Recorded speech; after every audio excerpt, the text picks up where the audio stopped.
बिस्मिल्लाहिर्रहमानिर्रहीम। अस्सलामु अलैकुम दोस्तों, उम्मीद आप सब खैरवाफियत से होंगे। सुल्तान शमसुद्दीन अल्तमश पार्ट 11। जहां तक मुल्तान पर करामता की हुकूमत और इसके छिनने का ताल्लुक है तो 10वीं सदी ईस्वी में मुल्तान पर लोधी खानदान बरसरे इक्तदार था। उसके अहद हुकूमत में करामतियों ने बहुत जोर और ताकत पकड़ी और उनके एक अहम पैरोकार अब्दुल्ला करामती ने मुख्तलिफ मकामात को फतह करते हुए मुल्तान का रुख किया। लोधियों से टकराया, लोधी जेर हुए, चुनाचे लोधी खानदान ने भी करामतियों के मजहब की इताअत कबूल कर ली। उन करामतियों की वजह से मुल्तान में लूट मार का बाजार गर्म हुआ। हंसते मुस्कुराते शहर को तवाइफुल मलूकी का शिकार कर दिया गया, जिसके असरात सदियों तक बाकी रहे। इसके बाद पहले सुल्तान महमूद गजनवी ने और बाद में शहाबुद्दीन गौरी ने मुल्तान के करामतियों पर जरब लगाते हुए एक तरह से उनकी ताकत और कुव्वत को पाश पाश करके रख दिया। और अब कौर नाम का वो करामती महाकाल मंदिर के बड़े पंडित माधुराव और मंगल देव से साजबाज करके महाकाल मंदिर को अपनी ताकत और कुव्वत का मरकज बनाते हुए हिंदुस्तान के मुसलमानों के मफादात को नुकसान पहुंचाने के साथ साथ सुल्तान शमसुद्दीन अल्तमश का खात्मा करने की भी तैयारी करने लगा था, ताकि सुल्तान के खात्मे के बाद हिंदुस्तान की इनाने हुकूमत उनके हाथ में आ जाए। इस तरह कौर नाम का वो करामती मुख्तलिफ जगहों और मुख्तलिफ मकामात से अपने जंगजू साथियों को बड़ी तेजी से महाकाल मंदिर के अंदर जमा करने लगा था। एक रोज एतमर की माँ करातीस अपने दीवान खाने में अकेली बैठी थी कि एतमर का बाप नीजा खान और भाई बारबद हवेली के अंदर जो समर आवर दरख्त थे उनसे निकलकर हवेली के दीवान खाने में दाखिल हुए थे। जब वो दोनों करातीस के सामने नशिस्तों पर बैठ गए तब कुछ देर तक बड़े गौर से करातीस बारी बारी उन दोनों की तरफ देखती रही, फिर कहने लगी, मैं देखती हूं आप दोनों बाप बेटा काफी देर से बाग में इकट्ठे बैठे किसी मौजू पर गुफ्तगू कर रहे थे। जिस वक्त आप दोनों बाग की तरफ गए थे तो मैं ये समझी थी कि शायद आप कुछ पौधों की आबियारी करेंगे या खुश्क टहनियों से उन्हें साफ करेंगे, लेकिन मैं देखती रही आप दोनों वहां बैठ गए और किसी मौजू पर गुफ्तगू करते रहे। क्या कोई तशवीश का मामला है? उस मौके पर नीजा खान और बारबत दोनों बाप बेटे ने बड़े गौर से एक दूसरे की तरफ देखा और फिर नीजा खान अपनी बीवी करातीस की तरफ देखते हुए कहने लगा, फिक्रमंदी का मामला नहीं, लेकिन खुशी के एक मामले पर हम दोनों बाप बेटे ने गुफ्तगू की है। करातीस की आंखों में उस मौके पर चमक पैदा हुई, कहने लगी, कैसी खुशी का मामला? इस पर अपनी पेशानी को खुजाते हुए नीजा खान फिर बोल उठा, करातीस, दरअसल मैं और बारबत दोनों इस मौजू पर गुफ्तगू कर रहे थे कि एतमर की अब कहीं शादी कर देनी चाहिए, शादी भी उसकी वहां हो जहां वो पसंद करे। इस सिलसिले में बारबत ने एक निशानदही की है। हालांकि उस निशानदही की खबर मुझे भी थी, लेकिन मैं उसे पक्का और पुख्ता करना चाहता था। लेकिन जो गुफ्तगू मेरी बारबत के साथ हुई उसके मुताबिक मैं समझता हूं कि बारबत ठीक कहता है। करातीस ने अपने होंठों पर जबान फेरते हुए इस बार अपने बेटे बारबत की तरफ देखा, फिर कहने लगी, बारबत क्या कहता है? अगर ये अपनी बहन की शादी से मुतालिक गुफ्तगू करता है तो मैं समझती हूँ कि ये इसकी बहन से मोहब्बत और इसका प्यार है। अच्छा, पहले मुझे ये बताएं कि एतमर के लिए आप दोनों बाप बेटा क्या किसी को पसंद कर चुके हैं? मेरे जहन में भी उसके लिए एक बड़ा अच्छा और उम्दा रिश्ता है और मेरा दिल कहता है कि एतमर की उसके अलावा कहीं और शादी नहीं होनी चाहिए। उस मौके पर पहली बार बारबत ने अपनी माँ की तरफ देखते हुए पूछ लिया था, अम्मा, आपके जहन में कौन है? क्या आप उसका नाम कहेंगी? इस पर करातीस मुस्कुराते हुए कहने लगी, नहीं बेटे, तुम दोनों बाप बेटा कहो कि तुमने एतमर की शादी के लिए किसका इंतखाब किया है और उसकी वजह और बुनियाद क्या है। करातीस जब खामोश हुई तब नीजा खान मुस्कुराते हुए कहने लगा, करातीस, हम दोनों बाप बेटा बैठे हैं, हम दो हैं और तुम एक, लिहाजा अगर इंसाफ से काम लिया जाए तो फिर तुम्हें पहले बताना चाहिए। इसके बाद हम दोनों बाप बेटा उस नाम की निशानदही करेंगे जिसको हम पसंद कर चुके हैं। जवाब में करातीस कुछ देर सोचती रही, फिर कहने लगी, मैं तो एतमर की शादी के लिए कजलक खान का इंतखाब कर चुकी हूँ और जहां तक मैंने एतमर के अंदाज, उसके उठने बैठने या कजलक खान से मुतालिक गुफ्तगू से अंदाजा लगाया है कि एतमर कजलक खान को पसंद भी करती है। उसका जिस अंदाज में उससे गुफ्तगू करना, रयान के साथ उसके घर भी जाना, हमारे यहाँ जब कभी वो आता है एतमर उससे गुफ्तगू करती है तो मैं एतमर के चेहरे, उसके अंदाज का बड़े गौर से मुताला करती हूँ और इन सब चीजों से मैं ये अंदाजा लगा चुकी हूँ कि एतमर यकीनन कजलक खान को पसंद करती है। अगर ऐसा है तो फिर कजलक खान से बेहतर एतमर की जिंदगी का कोई साथी बन ही नहीं सकता है। अगर ऐसा नहीं है तो फिर जहां एतमर चाहेगी उसकी शादी कर देंगे। यहां तक कहने के बाद करातीस रुकी, फिर दोनों बाप बेटे की तरफ देखते हुए कहने लगी, मैंने अपने ख्यालात का इजहार कर दिया है, अब तुम दोनों बाप बेटा कहो क्या कहना चाहते हो। इस पर नीजा खान मुस्कुराते हुए कहने लगा, हम दोनों ने अब कुछ नहीं कहना, اس لیے کہ جو کچھ ہم کہنا چاہتے تھے وہ تم نے خود ہی کہہ دیا ہے۔ باغ میں بیٹھ کر باربد نے بھی مجھ پر انکشاف کیا تھا کہ ایتمر قزلہ خان کی طرف مائل ہے، اور اس کا مائل ہونا ایک طرح سے حق بجانب بھی ہے۔ یہ قزلہ خان ہی ہے جس نے تم تینوں کو مرو کے نواحی جہنم سے نکالا۔ یہ قزلہ خان ہی ہے جس نے راستے میں منگولوں سے تمہاری حفاظت کی اور تمہاری ہر چیز کا خیال رکھا۔ یہ قزلہ خان ہی ہے جس نے فخر الدین کے کہنے پر وعدہ کا ایفا کیا، اس کے کہنے کے مطابق اپنا چہرہ ڈھانپ کر تم لوگوں کے کام آتا رہا، اور اس موقع سے اس نے کوئی ناجائز فائدہ اٹھانے کی کوشش نہیں کی۔ یہ اس کی شرافت، اس کے کردار کی بلندی ہے کہ ایتمر کی خوبصورتی سے وہ متاثر ہو کر بد اخلاقی پر نہیں اترا۔ حالانکہ بعد میں جو گفتگو میری قزلہ خان سے ہوئی اس سے یہی اندازہ لگایا کہ فخر الدین ایتمر کو اس وقت پسند کرنے لگا تھا جب یہ مجھے اور میرے مرنے والے بیٹے نجیب الدین کو اٹھا کر لایا تھا، اور میں نے اس پر انکشاف کیا تھا کہ میری بیٹی ہے، نام اس کا ایتمر ہے، وہ بہت حسین و خوبصورت ہے، جس کی بنا پر ایک منگول سردار اسے پسند کرنے لگا ہے۔ میرے خیال میں میرے انہی الفاظ سے متاثر ہو کر یہ فخر الدین ایتمر پر ریجھ گیا تھا، لیکن اس بدبخت کی اتنی ہمت اور جرت نہ تھی کہ تم تینوں کو مرو سے نکال کر لاتا، بلکہ اس نے ایتمر کو حاصل کرنے کے لیے قزلہ خان کا سہارا لیا۔ قزلہ خان بھی چپ رہا۔ یہ تو ایتمر اور باربد کی جستجو تھی کہ انہوں نے فخر الدین پر شک کرنا شروع کر دیا۔ دراصل قزلہ خان کے ساتھ سفر کرتے ہوئے ان دونوں بہن بھائیوں نے ایک تو اس کی آنکھوں کو غور سے دیکھا تھا، اور اس کی آنکھیں فخر الدین کی آنکھوں سے کافی بڑی اور پرکشش ہیں۔ اس کے علاوہ ان دونوں بہن بھائیوں نے اس کے بازو پر جو منگولوں کی لگائی ہوئی غلامی کی مہر تھی اسے بھی دیکھا تھا۔ اس بنا پر یہ قزلہ خان کو پہچاننے میں کامیاب ہو گئے، اور قزلہ خان نے اپنے وعدے کی خلاف ورزی نہیں کی۔ یہ بھی اس کے اعلیٰ اخلاق کی ایک نشانی ہے۔ یہاں تک کہنے کے بعد نیزہ خان جب خاموش ہوا تب کسی قدر تفکرات کا اظہار کرتے ہوئے کراتیس پھر بول اٹھی، لیکن میں سمجھتی ہوں اس معاملے میں ایک اور پیچیدگی بھی پیدا ہو سکتی ہے، کہیں وہ پیچیدگی ہمارے اور ہماری بیٹی کے لیے نقصان کا باعث نہ بنے۔ کراتیس کے ان الفاظ پر نیزہ خان چونکا تھا اور کہنے لگا، کیسی پیچیدگی؟ خاموش رہ کر کراتیس نے کچھ سوچا، پھر کہنے لگی، جہاں تک میں نے ایتمر کے اندازوں، اس کی گفتگو اور قزلہ خان کے ساتھ اس کے رویے سے اندازہ لگایا ہے تو وہ قزلہ خان کو پسند کرتی ہے۔ اسی طرح کا اندازہ میں ریان سے متعلق بھی لگا چکی ہوں، اور میرا اندازہ یہ ہے کہ ریان بھی قزلہ خان کی طرف مائل ہے۔ اب دونوں کا معاملہ ایک جیسا ہے۔ میرا اپنا خیال ہے کہ قزلہ خان جو ہم تینوں کو مرو کے نواح سے نکال کر لایا ہے، راستے میں اس نے جس جرات مندی اور بہادری کا ثبوت دیتے ہوئے ہمارا دفاع کیا، اس کے علاوہ اپنی شرافت اور کردار کی بلندی کا مظاہرہ کرتے ہوئے اس نے ہمارے ساتھ سلوک کیا اور ہمیں دہلی پہنچایا۔ اس کے اسی کردار سے متاثر ہو کر ایتمر اس کی طرف مائل ہوئی اور اسے چاہنے لگی۔ جہاں تک ریان کا تعلق ہے اس کا معاملہ بھی ایتمر سے مختلف نہیں ہے۔ ریان کو یقیناً ہاتھی نے سوڑ میں جکڑ لیا تھا، اور یقیناً اگر اس موقع پر قزلہ خان جرات مندی اور شجاعت کا مظاہرہ کرتے ہوئے ہاتھی کی سوڑ میں اپنی تلوار چبو کر اپنی طرف مائل نہ کرتا تو ہاتھی ریان کو قریبی دیوار سے پٹک کر اس کا خاتمہ کر دیتا۔ قزلہ خان کے تلوار چبونے سے ہاتھی نے ریان کو چھوڑ دیا، اس کے بعد قزلہ خان نے اس ہاتھی کو بھی پچھاڑ دیا۔ بس جن حالات میں ایتمر قزلہ خان کی طرف مائل ہوئی انہی حالات میں ریان بھی قزلہ خان کی طرف مائل ہو چکی ہے، اور اس میں ان دونوں کا قصور نہیں ہے۔ کراتیس جب خاموش ہوئی تب نیزہ خان کہنے لگا، یہ ابھی پختہ بات نہیں ہے، اندازے ہیں اور اندازے غلط بھی ہو سکتے ہیں۔ بالکل اندازے ہیں اور غلط بھی ہو سکتے ہیں۔ اگر غلط ہوئے تو جہاں وہ دونوں چاہیں گی وہاں ان کی شادی کر دی جائے گی۔ ریان بہت اچھی بیٹی ہے، ہمارا بہت خیال رکھتی ہے، میں تو اسے ایتمر ہی کی طرح چاہتی ہوں، اس لیے کہ بڑی فرما بردار ہے، اور ساتھ ہی ساتھ ہماری بیٹی کی طرح خوبصورت بھی انتہا کی ہے۔ یہاں تک کہنے کے بعد کراتیس جب خاموش ہوگی تب کچھ دیر خاموشی رہی۔ اس کے بعد نیزہ خان نے گفتگو کو آگے بڑھاتے ہوئے کہنا شروع کیا، کراتیس، اس وقت ایتمر اور ریان دونوں پھول خریدنے بازار گئی ہوئی ہیں، اس لیے کہ شام سے ذرا پہلے تاج الدین یلدوز کی مہم کامیابی سے طے کرنے کے بعد لشکر شہر میں داخل ہوگا، اور میرا اندازہ ہے کہ یہ جو پھول خریدنے گئی ہیں وہ پھول عام لشکریوں پر کم اور قزلہ خان پر زیادہ نچھاور کریں گی۔ کراتیس، تم ایسا کرنا، میرے خیال میں ایتمر اور ریان دونوں پھول خرید کر سیدھی ہمارے ہاں آئیں گی۔ اس موضوع پر ایتمر سے گفتگو کرنا، لیکن ریان کے سامنے نہیں۔ جب ریان چلی جائے پھر پیار سے ایتمر کو اپنے پاس بٹھانا، اس پر یہ انکشاف مت کرنا کہ ہم نے یہ اندازہ لگا لیا ہے کہ وہ قزلہ خان کو پسند کرتی ہے، لہٰذا اسے اس کی زندگی کا ساتھی بنانے کا تہیہ کر چکے ہیں۔ اس سے گفتگو ہی اس انداز میں کرنا کہ بیٹی اب تو جوان ہو گئی ہے، لہٰذا تیرا باپ چاہتا ہے کہ کہیں تیری شادی طے کر دی جائے۔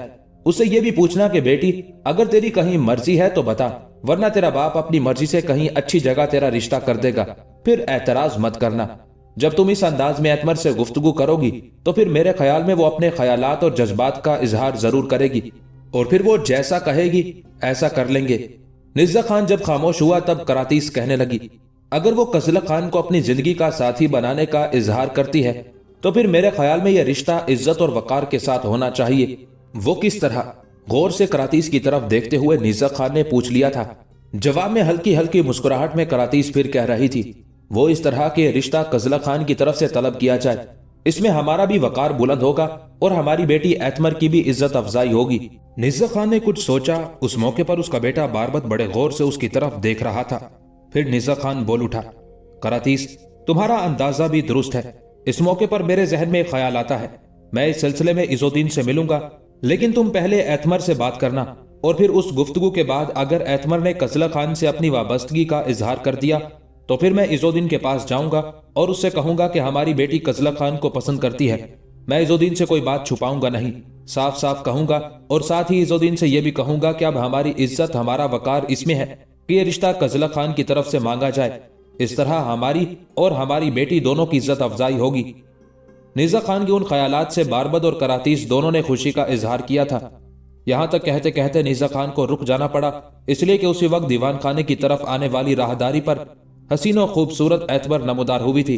वो अपने दोनों हाथों में फूलों से भरे हुए बड़े बड़े थैले उठाए हुए थी।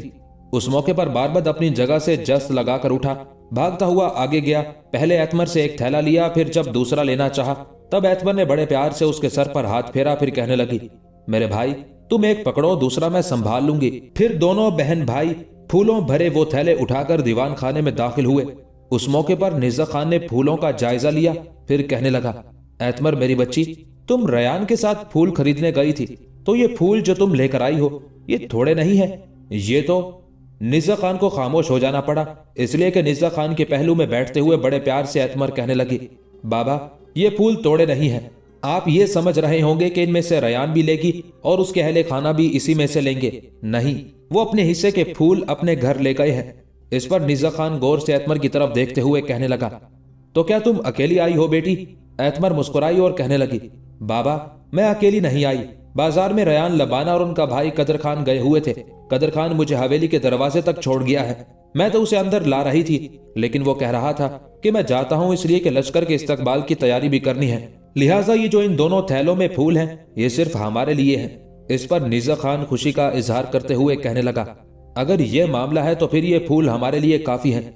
उस मौके पर निज़्ज़त खान ने आंख से मखसूस इशारा बारबत को किया, साथ ही एतमर को मुखातिब करते हुए कहने लगा, बेटी तुम दोनों माँ बेटी बैठो, मैं और बारबत जरा हवेली के समरावर पौधों की देखभाल करते हैं। उसके साथ ही निज़्ज़त खान और बारबत दीवान खाने से उठकर चले गए थे।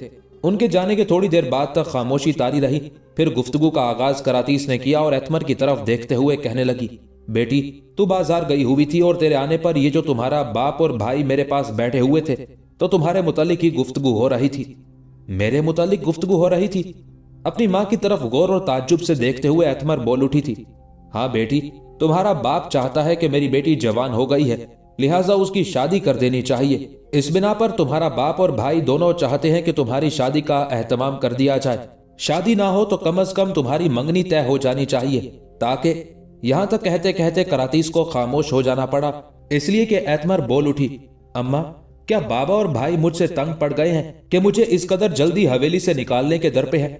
अभी तो मेरी उम्र ही कुछ नहीं है, फिर शादी बड़ा अहम मसला है, इसमें लड़की की जिंदगी और मौत का सवाल होता है। वो दोनों बाप बेटा मुझे कहाँ ब्याहना चाहते हैं। एतमर के उन अल्फाज पर करातीस के चेहरे पर हल्का सा तबस्सुम नमूदार हुआ, फिर कहने लगी, बेटी वो सारा मामला तुम पर छोड़ते हैं। उन्होंने तुम्हारी शादी करने के लिए किसी का इंतखाब नहीं किया। उन्होंने मुझे यही कहा है कि इस मौजू पर तुमसे बातचीत करूं। बेटी अगर तुम्हारे जहन में कोई ऐसा है जिसे तुम अपनी जिंदगी का साथी बनाना चाहती हो तो खुलकर कहो। कल को ये ना कहना कि तुम्हारी शादी हमने तुम पर मुसल्लत करके की। ये काम हम तुम्हारी मर्जी तुम्हारी मंशा से करना चाहते हैं। यहां तक कहने के बाद करातीस रुकी, दोबारा एतमर को मुखातिब करके कहने लगी, बेटी मैं तेरी माँ हूं, मुझसे कोई बात मत छुपाना, साफ साफ कहना ताकि तुम्हारी ख्वाहिशात तुम्हारे जज्बात का एहतराम किया जा सके। बेटी मेरे जहन में भी एक ऐसी शख्सियत है जिससे मुतालिक मेरा ख्याल है कि शायद तुम उसे अपनी जिंदगी का साथी बनाना चाहोगी, लेकिन मैं उसका नाम नहीं लूंगी जब तक तू अपनी जबान से नहीं कहेगी। बेटी मैं तेरी माँ हूं, खुलकर मुझसे बात कर, जिससे तू चाहेगी उसी से तेरा ब्याह होगा, किसी दूसरे से नहीं। अब बोल, क्या तू किसी की तरफ माइल है? क्या तू किसी को पसंद करती है? उस मौके पर हल्का सा तबस्सुम एतमर के लबों पर नमूदार हुआ था। कहने लगी, अम्मा आप खुद ही तो कह रही हैं कि आपके जहन में एक ऐसी शख्सियत है जिसकी तरफ मैं माइल हो सकती हूँ, फिर आप मुझसे क्यों पूछती हैं? जवाब में करातीस मुस्कुराते हुए कहने लगी, नहीं बेटी, मेरा अंदाजा गलत भी हो सकता है। तुम कहो तुम्हारे जहन में क्या नाम है? इस पर एतमर मुस्कुराते हुए कहने लगी, अम्मा, मैं इससे इनकार तो नहीं करती कि मेरे जहन में नाम नहीं है।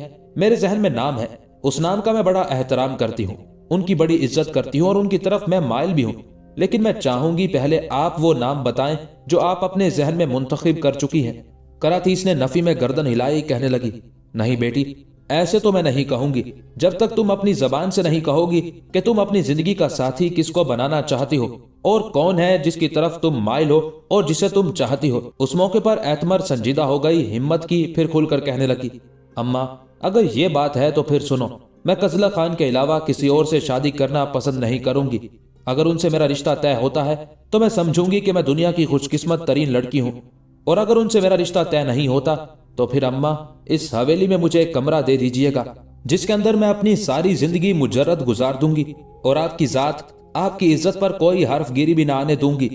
यहां तक कहने के बाद एतमर खामोश हुई, कुछ सोचा, फिर अपनी माँ को मुखातिब करके कहने लगी, अम्मा, मैं जिसे पसंद करती थी उसका नाम आपसे कह दिया है, अब आप बताएं मेरे लिए आपके जहन में क्या नाम है? इस पर करातीस ने आगे बढ़कर एतमर को अपने साथ लिपटा लिया, कई बार उसकी पेशानी, उसके गाल, मुंह को चूमा, फिर कहने लगी, बेटी, मेरे जहन में कजला खान के अलावा कोई और नाम आ ही नहीं सकता, इसलिए कि मैं शुरू से अंदाजा लगा रही थी कि तुम कजला खान की तरफ माइल हो।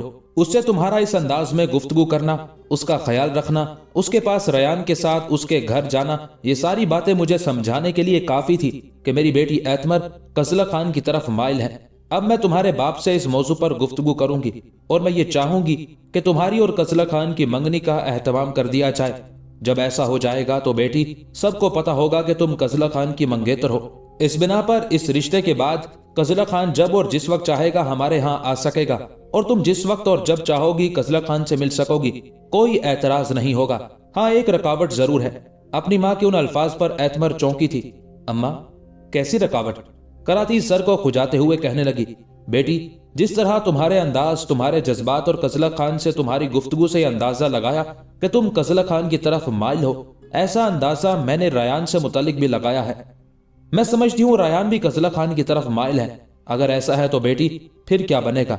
इस पर एतमर ने कह कहा लगाया, कहने लगी, अम्मा, ऐसा है, मैं जानती हूँ रयान कजला खान की तरफ माइल है। जिस तरह मैं कजला खान को चाहती हूँ, उससे मोहब्बत करती हूँ, इसी तरह रयान भी उन्हें चाहती है। इसलिए कि हम दोनों के साथ कजला खान के सिलसिले में एक जैसा ही हादसा पेश आया था, जिसकी बिना पर हम दोनों उसकी तरफ माइल हो गई। अम्मा, ये सारा मामला कजला खान पर छोड़ेंगे। अगर वो हम दोनों में से किसी एक का इंतखाब करते हैं तब भी उनकी मर्जी। अगर वो हम दोनों को अपनी जिंदगी का साथी बनाने पर रजामंद हुए तो इसमें भी अम्मा मेरी और रयान की खुशी और खुशकिस्मती है। अम्मा, रयान मेरी राजदार है, वो जानती है कि मैं कजला खान को चाहती हूँ। मैं भी जानती हूँ कि रयान कजला खान से मोहब्बत करती है। इस बिना पर हम दोनों के दरमियान ना कोई राज है, ना कोई छुपी हुई चीज है। अम्मा, अब फैसला कजला खान पर छोड़ा जाए। उसके साथ ही एतमर उठी और कहने लगी, अम्मा, बाकी बातें बाद में होंगी, मैंने अभी तैयारी भी करनी है, लश्कर के इस्तकबाल के लिए भी जाना है, मैं जरा अपने कमरे में जाती हूँ। उसके साथ ही एतमर वहां से उठकर चल दी थी। उसके जाने के थोड़ी देर बाद निज़ा खान और बारबत भी दीवान खाने में दाखिल हुए। उन्हें देखते ही बेपनाह खुशी का इजहार करते हुए करातीस कहने लगी, आपका और मेरा अंदाजा दुरुस्त है। एतमर कजला खान से मोहब्बत करती है और अपनी जबान से उसका इकरार कर चुकी है। अब बोले आप क्या चाहते हैं? करातीस के उन अल्फाज पर निज़ा खान और बारबत की खुशी की कोई इंतहा ना थी। फिर निज़ा खान कहने लगा, इस वक्त तो हमने लश्कर के इस्तकबाल की तैयारियों को आखिरी शक्ल देना है। मैं समझता हूँ हमारे लिए ये बहुत बड़ी खुशी है कि हमारी बेटी एतमर ने अपनी जबान से कह दिया कि वो कजला खान को पसंद करती है। अब इस सिलसिले में मैं इज़ोद्दीन से मिलकर इस मौजू पर गुफ्तगू करूंगा। अब आओ एतमर के साथ मिलकर लश्कर के इस्तकबाल की तैयारियों को आखिरी शक्ल देते हैं। उसके साथ ही तीनों दीवान खाने से निकल गए थे। उसी रोज शाम से थोड़ी देर पहले शमसुद्दीन अल्तमश अपने लश्कर के साथ ताजुद्दीन यल्दौस को शिकस्त देने और उस मुहिम को एक फातेह की हैसियत से सर करने के बाद दहली शहर में दाखिल हुआ। सुल्तान की आमद और फतह की खबर पर लोगों ने अपने लश्कर का शानदार अंदाज में इस्तकबाल किया। शाहरा के दोनों तरफ से लोगों ने अपने लश्करियों के हक में नारे बुलंद किए। छतों और बालकोनियों में खड़ी औरतों ने लश्कर पर फूल पत्तियां निछावर की। जिस वक्त कजला खान अपने मुकदमतुल जैश के आगे आगे अपने घोड़े पर सवार जा रहा था, तो ऐसे लगा जैसे टोकरियां भर भर के किसी ने उस पर गुलाब के फूल और पत्तियां निछावर करनी शुरू कर दी हो। उस मौके पर कजला खान ने जब सर उठाकर देखा तो एक बुलंद जगह पर एतमर, रयान, लबाना, निज़ा खान, बारबत, करातीस, कदर खान और जमालुद्दीन सब खड़े थे और एतमर, रयान और लबाना फूल पत्तियां निछावर कर रही थी। उन्हें देखकर हल्का सा तबस्सुम कजला खान के चेहरे पर नमूदार हुआ था और उस वक्त कजला खान की खुशी की कोई इंतहा न थी जब उस पर फूल फेंकने के बाद बड़े खुशकुन अंदाज में एतमर अपना हाथ हिलाते हुए खुशी का इजहार कर रही थी। उसके साथ खड़ी रयान भी ऐसा ही कर रही थी। इस तरह शहर में लश्कर का शानदार इस्तकबाल किया गया। उसके बाद लश्करी मुंतशिर होकर कुछ अपने घरों को, कुछ मुस्तकर की तरफ हो लिए थे। इज़ोद्दीन को अपनी हवेली में दाखिल हुए अभी थोड़ी ही देर हुई थी कि दरवाजे पर दस्तक हुई। दस्तक देने वाला निज़ा खान था। एक लड़के ने दरवाजा खोला और उसे मुखातिब करके निज़ा खान कहने लगा, क्या इज़ोद्दीन घर पर है? इस पर वो लड़का कहने लगा, अमीर अभी अभी तो मुहिम से आए हैं, इस वक्त घर पर ही हैं, आप अंदर आ जाएं। निज़ा खान उस लड़के को मुखातिब करके कहने लगा, मैं दीवान खाने में बैठता हूँ, अमीर से मेरी आमद का जिक्र करो, मैं एक इंतहाई अहम काम के सिलसिले में उसे मिलना चाहता हूँ। उसके साथ ही निज़ा खान इज़ोद्दीन की हवेली के दीवान खाने में दाखिल हुआ। जबकि दरवाजा खोलने वाला लड़का हवेली का दरवाजा बंद करने के बाद हवेली के अंदरूनी हिस्से की तरफ चला गया था। कुछ ज्यादा देर ना गुजरी थी कि इज़ोद्दीन दीवान खाने में दाखिल हुआ। उसे देखते ही निज़ा खान अपनी जगह पर उठ खड़ा हुआ। इज़ोद्दीन आगे बढ़ा, पुरजोश अंदाज में निज़ा खान से मुसाफा किया, कहने लगा, निज़ा खान, लगता है तुम किसी इंतहाई अहम काम के सिलसिले में मेरे पास आए हो, कहो क्या बात है। इस पर निज़ा खान ने अपने घर पर होने वाली एतमर और कजला खान के रिश्ते की सारी तफसील इज़ोद्दीन से कह दी थी।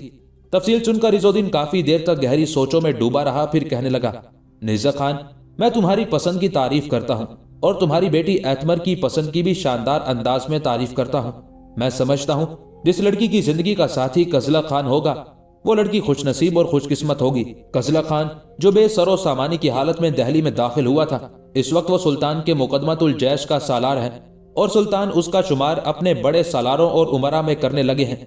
निज़ा खान, इसमें शक नहीं कि कजला खान एक गुलाम की हैसियत से दिल्ली में दाखिल हुआ था और इस वक्त भी वो अजीब कसम पुरसी की हालत में जिंदगी बसर कर रहा है।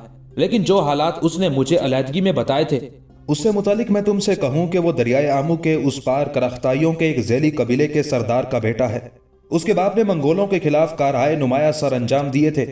जहां तक कजला खान का ताल्लुक है तो हरबो जरब की हुनरमंदी में ये भी लाजवाब है। मैं समझता हूँ कि अगर तुम अपनी बेटी एतमर को उसके अक़द में देते हो तो मेरा अंदाजा है कि कजला खान उसे खूब खुश रखेगा।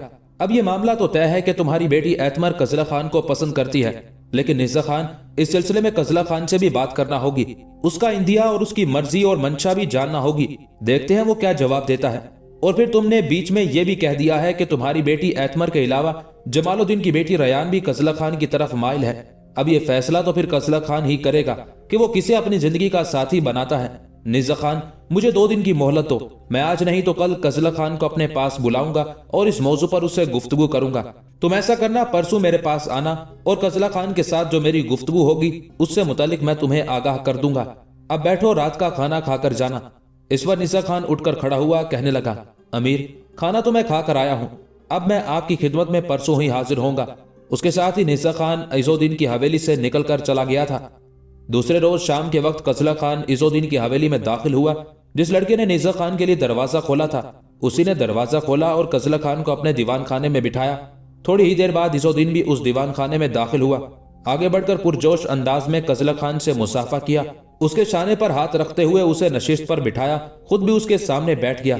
यहाँ तक कि कजला खान ने इज़ोद्दीन को मुखातिब किया, अमीर, आपने मुझे तलब किया है। इज़ोद्दीन मुस्कुराया, असबात में गर्दन हिलाई, फिर कहने लगा, हाँ, मैंने तुम्हें एक इंतहाई अहम काम के सिलसिले में बुलाया है। उसके बाद इज़ोद्दीन ने गुज़िश्ता दिन निज़ा खान से जो गुफ्तगू हुई थी उसकी तफसील कजला खान से कह दी थी।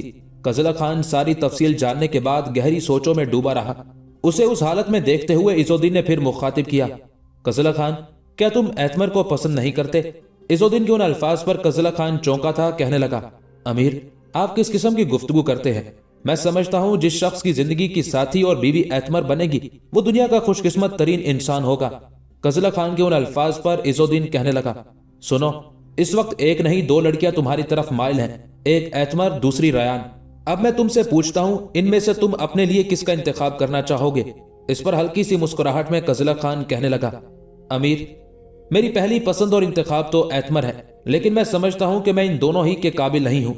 امیر: ایتمر اگر مجھے پسند کرتی ہے تو یہ میری خوش قسمتی، میری خوش بختی ہے، پر یہ سوچیں کہ کہاں ایتمر اور ریان اور کہاں قزلہ خان۔ میرے پاس چھوٹا سا ایک مکان ہے، اور وہ بھی کسی کا دیا ہوا، جسے میں نے اپنی کمائی سے نہیں خریدا۔ گو آپ کی مہربانی سے وہ مکان اس وقت میرے نام ہے، لیکن میں سمجھتا ہوں جس ماحول میں ایتمر نے پرورش پائی ہے، زندگی بسر کی ہے، ایسا ماحول کم از کم میں تو اسے مہیا نہیں کر سکوں گا۔ جواب میں عز الدین کہنے لگا: قزلہ خان، ایسی کوئی بات نہیں ہے، ایتمر بہت اچھی لڑکی ہے، وہ برے سے برے، بد سے بدترین حالات میں بھی تمہارا ساتھ دے سکتی ہے، اس لیے کہ وہ تمہیں پسند کرتی ہے، اور پھر ایتمر خود بھی بڑے بدترین حالات سے گزر چکی ہے، اسے تمہارے حالات کا بھی علم ہے، اور تمہارے متعلق وہ بڑی تفصیل سے جانتی ہے۔ اگر تمہارا ماحول اور تمہارا رہن سہن اسے پسند نہ ہوتا تو قزلہ خان، وہ کبھی بھی نہ تم سے محبت کرتی، نہ تمہاری طرف مائل ہوتی۔ اس نے اپنے ماں باپ کے سامنے اس بات کا اظہار کر دیا ہے کہ اگر اس کی شادی ہوگی تو صرف قزلہ خان سے، ورنہ اس نے اپنے ماں باپ سے کہا ہے اگر ایسا نہ ہونے پائے تو پھر وہ اپنی حویلی میں اسے ایک کمرہ دے دے، جس میں وہ مجرد کی حیثیت سے اپنی ساری زندگی گزار دے گی۔ اب بولو بیٹے، تم کیا کہتے ہو؟ قزلہ خان کچھ دیر خاموش رہا، پھر کہنے لگا: اگر ایتمر اس پر رضامند ہے کہ وہ میرے ماحول میں زندگی بسر کر سکتی ہے تو پھر اسے اپناتے ہوئے میں اپنے آپ کو خوش بخت تصور کروں گا۔ قزلہ خان کے ان الفاظ پر عز الدین مسکرایا اور کہنے لگا: تمہارے جواب نے مجھے خوش کر دیا ہے۔ دیکھ بچے، ہمارے ہاں جو رائج رسم و رواج ہے ان کے مطابق بیٹے والے بیٹی والوں کے ہاں رشتہ مانگنے کے لیے جاتے ہیں، چنانچہ میں چاہتا ہوں یہی عزت افزائی نیزہ خان اور اس کے اہل خانہ کی ہونی چاہیے۔ گزشتہ دن نیزہ خان میرے پاس آیا تھا، تفصیل کے ساتھ تمہارے متعلق گفتگو ہوئی تھی، کل وہ پھر آئے گا، اور جو اس وقت تمہارے ساتھ میری گفتگو ہو رہی ہے اس سے متعلق میں اسے آگاہ کروں گا۔ اس کے بعد اس سے معاملہ طے کرنے کے بعد تمہاری طرف سے میں تمہارے لیے ایتمر کا رشتہ مانگنے کے لیے جاؤں گا۔ اس طرح نیزہ خان کے اہل خانہ کی عزت افزائی بھی ہو جائے گی، ایتمر بھی خوش ہو جائے گی کہ اگر اس نے قزلہ خان کو چاہا تو قزلہ خان نے بھی اس سے محبت کی ہے۔ اسی بنا پر قزلہ خان کی طرف سے اس کا ہاتھ مانگنے میں پہل کی گئی ہے، اور میرے خیال میں ہماری طرف سے یہ عمل ایتمر کی خوشی اور اس کی عزت افزائی کے لیے ایک بہترین اور عمدہ قدم ہوگا۔ عز الدین جب خاموش ہوا تب بڑی بے چارگی اور عاجزی میں قزلہ خان کہنے لگا: امیر، اس وقت تو میرے پاس شادی کا کوئی سامان ہی نہیں ہے، اس کے علاوہ… عز الدین نے مسکراتے ہوئے ہاتھ بلند کرتے ہوئے قزلہ خان کو روکا، پھر کہنے لگا: اس سلسلے میں تمہیں پریشان ہونے کی ضرورت نہیں ہے، میں کل تمہاری طرف سے ایتمر کا رشتہ مانگنے کے لیے جاؤں گا۔ ظاہر ہے وہ ہاں کریں گے، اس لیے کہ وہ بیٹی والے ہیں، ان کی بیٹی تمہیں پسند کرتی ہے۔ جب وہ ہاں کریں گے تو اس موقع پر میں یہی مشورہ دوں گا کہ پہلے تمہاری اور ایتمر کی منگنی طے ہونی چاہیے، کچھ عرصہ منگنی رہے، اس کے بعد جب تم سمجھو گے کہ تمہارے حالات اب کافی بہتر ہو گئے ہیں تو پھر تم دونوں کی شادی کا اہتمام کر دیا جائے گا۔ اسی دوران منگنی کے بعد تم اور ایتمر دونوں مل کر ریان سے متعلق بھی کوئی بہتر فیصلہ کر سکتے ہو۔ بولو، کیا تمہیں منظور ہے؟ اس پر قزلہ خان خوشی کا اظہار کرتے ہوئے کہنے لگا: امیر، اگر ایسا ہو جائے تو یہ میرے لیے زیادہ سہولت اور خوشی کا مقام ہوگا۔ اس پر عز الدین نے بھی خوشی کا اظہار کیا تھا۔ کسی کو آواز دے کر اس نے بلایا اور وہیں کھانا لانے کے لیے کہا، چنانچہ وہی لڑکا جس نے دروازہ کھولا تھا کھانا اٹھا کر وہیں لے آیا۔ قزلہ خان نے عز الدین کے ساتھ کھانا کھایا، پھر عز الدین سے اجازت لے کر وہ اٹھا تو اسے اچانک کچھ یاد آیا۔ عز الدین کو مخاطب کر کے کہنے لگا: امیر، کیا مجھے ایتمر کے لیے منگنی کی انگوٹھی کا اہتمام کر لینا چاہیے؟ جواب میں مسکراتے ہوئے عز الدین نے نفی میں گردن ہلائی، پھر کہنے لگا: قزلہ خان، تمہاری حیثیت میرے بیٹے کی سی ہے، یہ زحمت تمہیں اٹھانا نہیں پڑے گی، تم بے فکر رہو، میں خود 2 بہترین انگشتریوں کا اہتمام کروں گا، دونوں انگشتریاں ایک جیسی ہوں گی۔ منگنی کی انگشتری کے لیے نیزہ خان کو بھی زحمت نہیں کرنا پڑے گی، وہی دونوں انگشتریاں نیزہ خان کے ہاں لے جائیں گے، ایک ایتمر تمہیں پہنائے گی، دوسری تم ایتمر کو پہنا دینا۔ اس طرح جب تم دونوں کی منگنی ہو جائے گی تو تم ایک دوسرے سے مل سکو گے، اپنا مدعا اور اپنے مستقبل سے متعلق بھی ایک دوسرے سے بہتر انداز میں گفتگو کر سکو گے۔ منگنی کے لیے جو دن مقرر ہوگا اس کے لیے میں تمہیں آگاہ کر دوں گا۔ اس کے ساتھ ہی خوشی کا اظہار کرتے ہوئے عز الدین سے اجازت لے کر قزلہ خان وہاں سے نکل گیا تھا۔